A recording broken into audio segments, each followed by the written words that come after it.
Hello, magandang araw po. Papakita ko po sa inyo ang pagkadami-dami naming pungkaan. Bumili po kasi kami kanina. May nagbigay sa amin. Yung nagtitinda kanina sa palengke. Ay sus, pagkadami-daming prutas na binigay. Yan po, titikman po natin. Sobrang tamis niya po. Papakita ko po sa inyo ang kung gaano katamis ang aming pungkahan.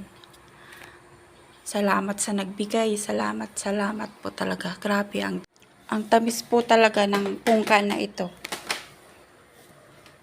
Thank you sa nagbigay. Yan. Tingnan nyo po, oh. Grabe, ang tamis po talaga. Ay, tingnan nyo po. Parang ayoko nang tumigil sa pagkain. Grabe, ang tamis po kasi talaga. Baka naman masubrahan ako nito. Alam nyo naman, pag nasusobrahan, masama. Yan. Mamaya gagawin natin itong juice. Madami po itong binigay sa amin. Kasi po, medyo may konting sira yung yung balat nila. Pero pwede na rin, sayang naman kung itatapon pa to, di ba?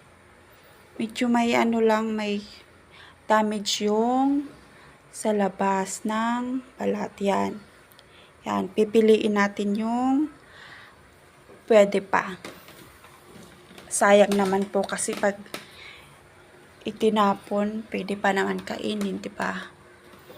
Yan, pipiliin natin kung ang pwede pa. Yan. Yan, yung nakikita nyo po ay may mga konting damage po iyan. Sa balat ng pungkan. Pero grabe, ang tamis po talaga niyan. Masyadong matamis. Ang sarap, gawing juice. Yan na po. Yan na po ang mga aking napili. Yung iba, pinabigay ko na po. Yan. Thank you for watching. Salamat. Bye-bye.